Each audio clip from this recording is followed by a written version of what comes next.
de la tarea que me ha encomendado Vladimir Acosta, uno de los grandes escritores, ensayistas, novelistas e incluso dibujantes en Venezuela, porque a veces la portada de sus libros es hecha por él mismo.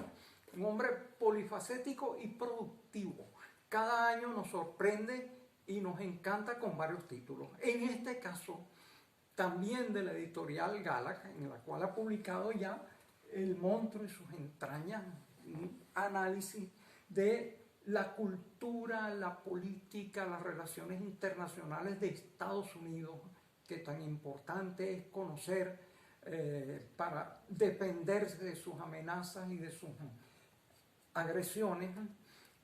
Este libro, Los Reyes Magos, el nacimiento de Jesús y la estrella de Belén, en donde Vladimir, con su erudición acostumbrada, se refiere a lo que se sabe sobre estos temas según la Sagrada Escritura y los críticos. Se ha inventado muchas cosas, los comerciantes hacen lo que les da la gana con eso. No, es volver a acercarse a todo ese tema sagrado, pero documentadamente y de una forma más exquisita y sabrosa de leer. Ya hemos hablado de sus relatos, de su novela Los Tres Cadáveres Tatuados, un policíaco, género bastante escaso en Venezuela, y en este caso apasionante y misterioso, un compendio Venezuela rebelde, teniendo y siguiendo el paso de manera muy resumida y documental de la infinidad de movimientos sociales armados que ha habido en Venezuela en pos de la justicia social. En este caso, me enorgullece presentar el último libro de Vladimir que usted debe estar esperando, Para salir de la colonia, también en editorial Galac. ¿Por qué para salir de la colonia?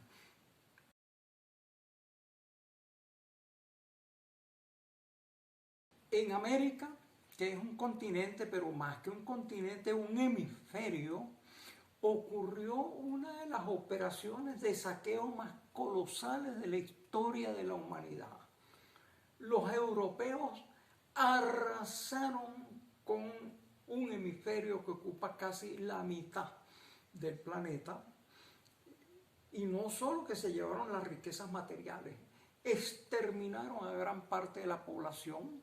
Se calcula que murieron cerca de 50 o 60 millones de aborígenes, en parte por la violencia de los conquistadores, en parte también por las pestes, las epidemias que trajeron, para las cuales nuestros pobladores originarios no estaban inmunizados. Y entonces instauraron, sobre todo, vamos a referirnos, y se refiere Vladimir en su libro, a la porción conquistada por los españoles en América Latina y el Caribe. ¿Qué sucede a partir de esta terrible hecatombe, de este genocidio masivo de la conquista y de la introducción de unos 12 millones de africanos secuestrados en su continente originario? Se instaura un nuevo régimen en función de la anulación de las culturas originarias. Son puestas fuera de la ley. Sus religiones son consideradas herejías. Sus idiomas son prohibidos. Sus prácticas ceremoniales, sus costumbres son colocadas como criminales. Y se intenta instaurar una cultura enteramente extraña para proteger una inmensa operación de saqueo, primero de las riquezas minerales, pero también después de los productos naturales, de la agricultura, de la ganadería de esa inmensa y vastísima región. Lo interesante de Vladimir es que este tema, que podría llenar enciclopedias, es compendiado de una manera sintética, breve y además sumamente gustosa de leer. Es decir, se sintetiza lo esencial de cada tema y se lo explica con un lenguaje diáfano y atractivo. ¿Cómo hacen los conquistadores para instaurar eso que fue llamado la colonia? Bueno, instauran su religión. Es decir, había centenares y quizás miles de religiones originarias en América. Todas fueron abolidas y exterminadas culturalmente en función de la imposición de una sola religión, pero una religión católica, apostólica y romana, porque ya en Europa empezaba a haber una cantidad de variantes de la cristiandad con la reforma protestante. No, la que nos llega es la impuesta por la Iglesia de Roma, por el Papa. Y con ella viene además la imposición del idioma, un instrumento de dominación imperial inimaginable. Nebrija, el autor de la primera gramática española, le dirigió su libro a Isabel la Católica, diciéndole: como se están descubriendo y conquistando nuevas tierras, yo creo que el mejor don que le puedo hacer a la corona es ofrecerle este libro, pues la lengua es compañera del imperio. Y entonces hacen los conquistadores, porque con ellos viene una tabla de valores, viene un sistema jerárquico. Y entonces, ¿qué es lo importante de eso? Que con ellos se nos introduce un régimen que hasta cierto punto perdura todavía. Es cierto, hicimos las independencias con hazañas heroicas a costa de la sangre de nuestros antepasados, de una gran destrucción de riqueza, pero quedó el estatuto colonial, el estatuto de sumisión, de que siempre lo que viene de afuera es mejor, de que hay que obedecer al extranjero, de que las sentencias de nuestros tribunales no valen porque tienen que ser revisadas o corregidas por tribunales del exterior. Y además agrava la situación el que a esta dominación de los españoles y por el lado de Brasil, de los portugueses, apenas lograda la independencia, se suplanta un nuevo estatuto colonial o neocolonial, si lo queremos llamar así. Hay nuevas metrópolis a las cuales se le entrega la soberanía de las naciones que apenas están surgiendo. Por un lado, Inglaterra. A Inglaterra se suscriben con Inglaterra y con Francia contratos de libre navegación de los ríos para que ellos puedan entrar como les dé la gana en nuestros territorios, a cambio que nosotros, que no teníamos naval en esa época y ahorita casi no tenemos, podamos navegar los ríos de Inglaterra, de Francia y de algunos países europeos. Se hacen tratados de comercio. De uno de ellos decía Bolívar: este tratado tiene una de las balanzas de plata y la otra de plomo. Vamos a ver ahora cuál es la de plomo, y desde luego era la que nos tocaba a nosotros. Mediante una serie de tratados internacionales se subyuga a los países, se los hace siervos de nuevo, creando deuda pública, una deuda pública que no se termina nunca de pagar. Y para consolidar ese estatuto se hacen las intervenciones. Hay un conjunto de intervenciones de potencias europeas en América Latina, pero desde finales del siglo antepasado, el principal incursor, el injerencista, el invasor, es Estados Unidos de Norteamérica.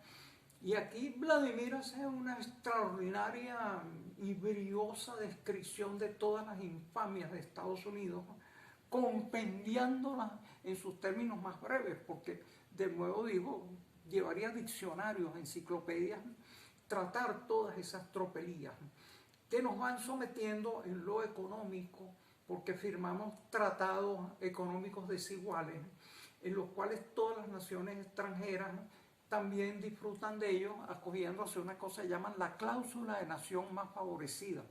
Basta que le demos un privilegio a una potencia imperial para que todas las demás digan que tienen derecho a él.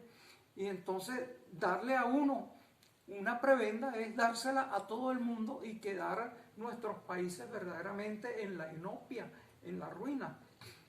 Entonces, bajo este conjunto de laxos, que incluyen buenos tratados de libre comercio, mal llamados de libre comercio, tratados contra la doble tributación, tratados en los cuales se someten nuestros países a tribunales extranjeros y a cortes extranjeras, se impone un estatuto de dominación jurídica.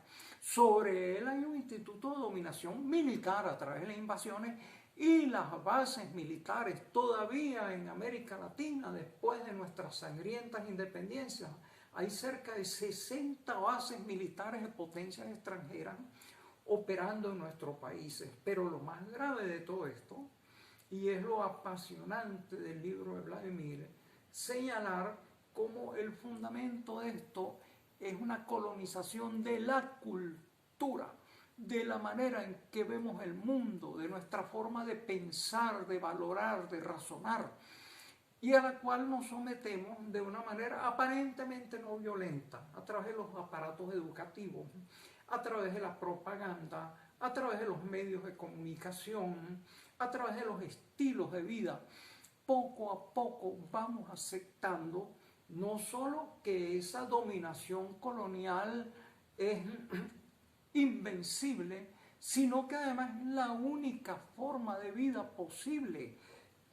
Y así vemos como cuando se intenta hacer una revolución en nuestros países, a veces son personas nacionales del mismo país que está dando un paso adelante, quienes se oponen a eso y quienes tratan por todos los medios de reinstaurar la dominación extranjera en el propio país.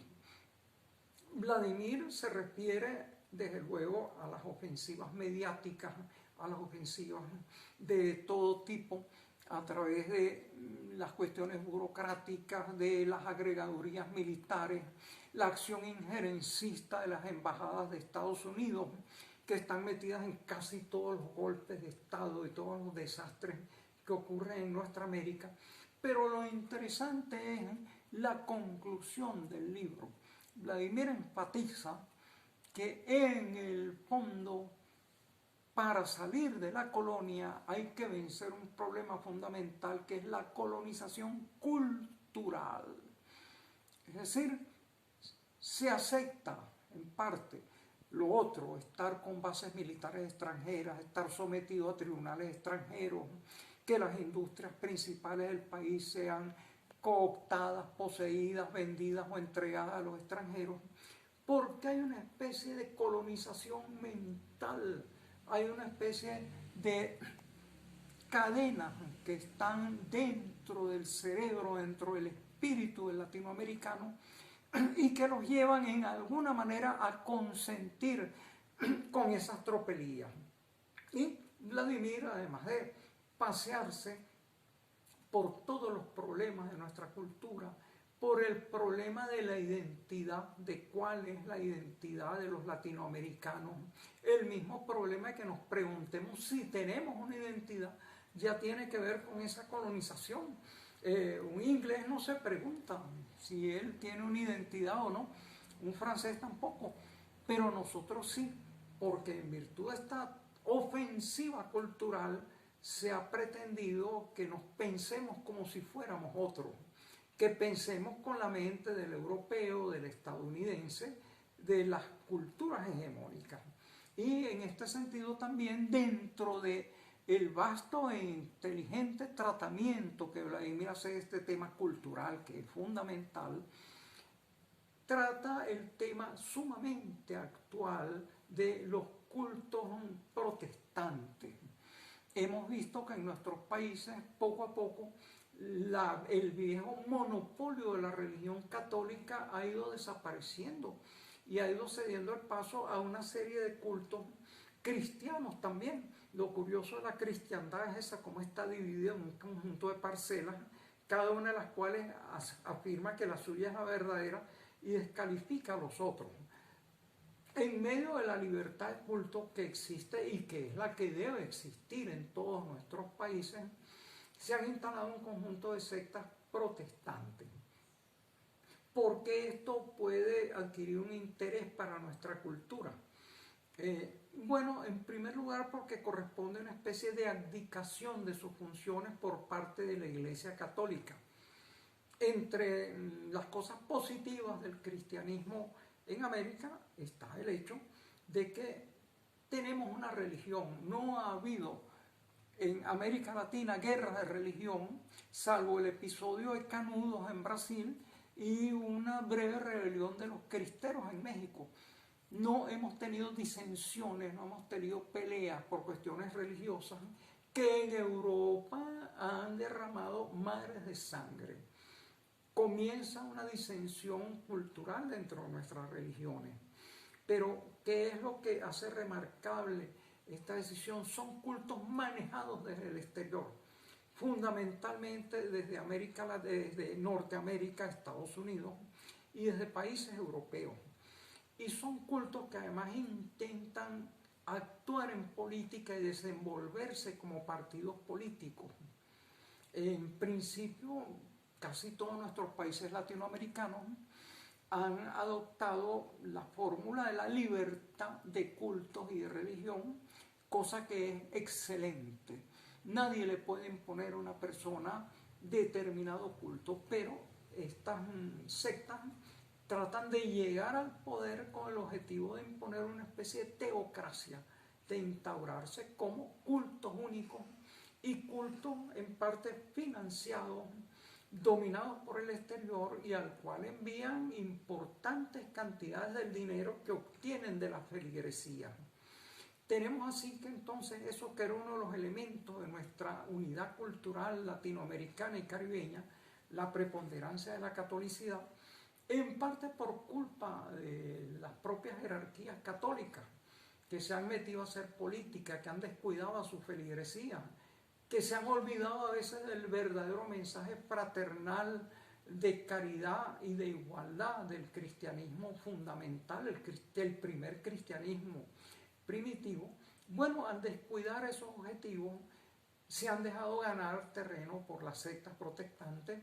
Son sectas protestantes en gran parte vinculadas con los poderes imperiales, y hemos tenido de esas sectas protestantes episodios escalofriantes, como el suicidio colectivo que hubo en Guayana de una secta que se instauró y que dijo que como venía el anticristo a destruir esa comunidad, lo mejor era suicidarse en masa, y se suicidaron varios centenares de personas con un brebaje de cianuro y refresco.